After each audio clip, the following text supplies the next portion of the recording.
Reporter Arsalan Rajput divisional commissioner Mirpur ख़ास Faisal Ahmad वकीली commissioner office जी committee हाल में मीरपुर ख़ास डिवीज़न में हलंदड़ पोलियो मुहिम जो जाइज़ो वठण बाबति नेशनल एमरजेंसी ऑपरेशन सेंटर के कोआर्डिनेटर कैप्टन अनवर सूबाई एमरजेंसी ऑपरेशन सेंटर के कोआर्डिनेटर इशाद सोढर ऐं bill and Melinda Gates foundation के डॉक्टर अहमद अली शेख सां गॾिजाणी मुनाक़द करे डिवीज़न में हलंदड़ पोलियो मुहिम की कारकर्दगी जो तफ़सीली जाइज़ो वरितो। इन मौक़े ते डिवीज़नल कमिश्नर फैसल अहमद वकीली चयो त पोलियो मुहिम क़ौमी फ़र्ज़ तौर हलंदड़ आहे। इन सिलसिले में हर क़िस्म की रुकावटुनि खे हल कयो पियो वञे ऐं चयो त पोलियो मुहिम की कामयाबी लाइ असां सभु मैदान में आहियूं त जीअं को बि ॿार पोलियो खां बचाव जा फुड़ा पियारण खां न रहिजी वञे।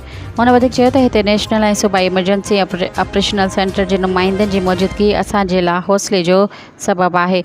हुन चयो त पोलियो मुहिम की कामयाबी जो दारोमदार मॉनिटरिंग टीमुनि पारां मुहैया कयल डेटा के जांचण ते आहे। डेटा जी तस्दीक करण तमामु ज़रूरी आहे। कजाणी में additional commissioner 1 doctor Ali Nawaz Bhutto, additional commissioner 2 Sono Khan Chandio, deputy commissioner Mirpur Khas doctor Rashid Masood Khan, director PPHI ऐं ॿिया गॾु हुआ।